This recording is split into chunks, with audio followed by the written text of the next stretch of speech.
efek serampangan rusak lingkungan.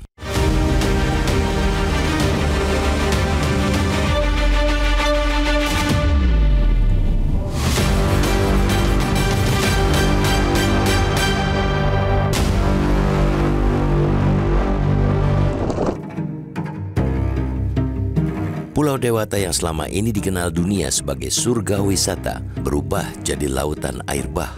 Bali tak luput dari bencana banjir bandang. Sejauh ini, total korban meninggal dunia yang sudah ditemukan berjumlah 14 jiwa dan yang masih dalam pencarian sebanyak 2 orang. Tak cuma banjir, longsor ikut mengganas. Ada 18 titik longsor di Gianyar, Karangasem, dan Badung. Sebanyak 16 bangunan jebol diterjang air bah. Denpasar yang merupakan jantungnya Bali luluh lantak.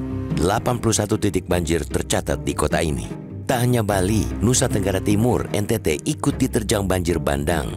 Akibatnya, infrastruktur lumpuh dan 4 warga tewas akibat bencana ganas itu. Badan Penanggulangan Bencana Daerah BPBD Kabupaten Nagekeo NTT mencatat 5 orang meninggal dunia, 3 hilang, 3 orang luka-luka serta 30 warga lainnya mengungsi sementara waktu akibat banjir bandang. Kita berduka amat dalam atas bencana yang nyaris tiada jeda itu. Kita semua prihatin dan terus bertanya, mengapa bencana tak kunjung sirna? Banjir di 2 pulau itu bukan hanya menyebabkan kerusakan infrastruktur dan terganggunya aktivitas masyarakat, melainkan juga menjadi alarm keras akan persoalan lingkungan dan tata ruang yang semakin mengkhawatirkan. Cuaca ekstrim memang menjadi pemicu utama banjir.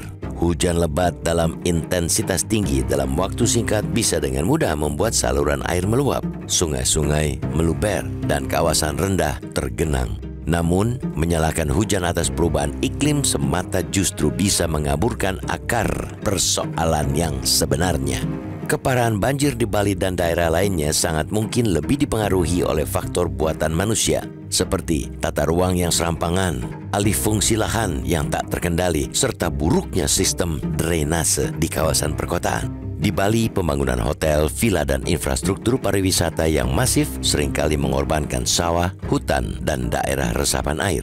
Lahan-lahan hijau yang dulunya menjadi penyangga alami air hujan, kini disulap menjadi beton-beton tak ramah lingkungan. Tak heran jika air hujan tak lagi meresap, melainkan langsung mengalir deras menghantam pemukiman, jalan raya, dan fasilitas umum. Ironisnya, banyak dari pembangunan itu justru terjadi dengan dalih semata kemajuan ekonomi dan pariwisata. Padahal, pembangunan yang tidak berkelanjutan pada akhirnya akan menjadi bumerang. Alih-alih membawa kesejahteraan, ia justru menciptakan risiko bencana baru yang lebih besar. Banjir bukan lagi sekadar isu musiman atau persoalan teknis drainase. Ini adalah refleksi dari cara kita memberlakukan ruang hidup kita. Maka dari itu, penanganan banjir tidak bisa hanya mengandalkan peningkatan respons darurat saat hujan deras turun. Yang lebih krusial adalah pembenahan menyeluruh terhadap tata kelola ruang dan lingkungan. Pemerintah daerah dan pusat perlu meninjau ulang rencana tata ruang wilayah RT/RW dengan perspektif keberlanjutan. Evaluasi terhadap izin-izin pembangunan yang mengabaikan daya dukung lingkungan harus dilakukan secara tegas. Rehabilitasi lahan kritis, perlindungan kawasan hijau, serta revitalisasi sistem drainase juga harus menjadi prioritas.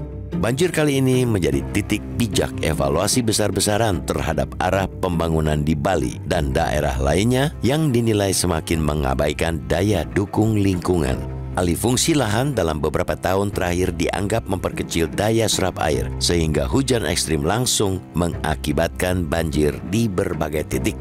Banjir besar di Bali dan daerah lain adalah peringatan bahwa pembangunan tanpa kendali akan membawa bencana. Kita tak hanya dituntut siap menghadapi cuaca ekstrim, tetapi juga wajib membenahi fondasi tata ruang kita agar lebih berpihak pada alam.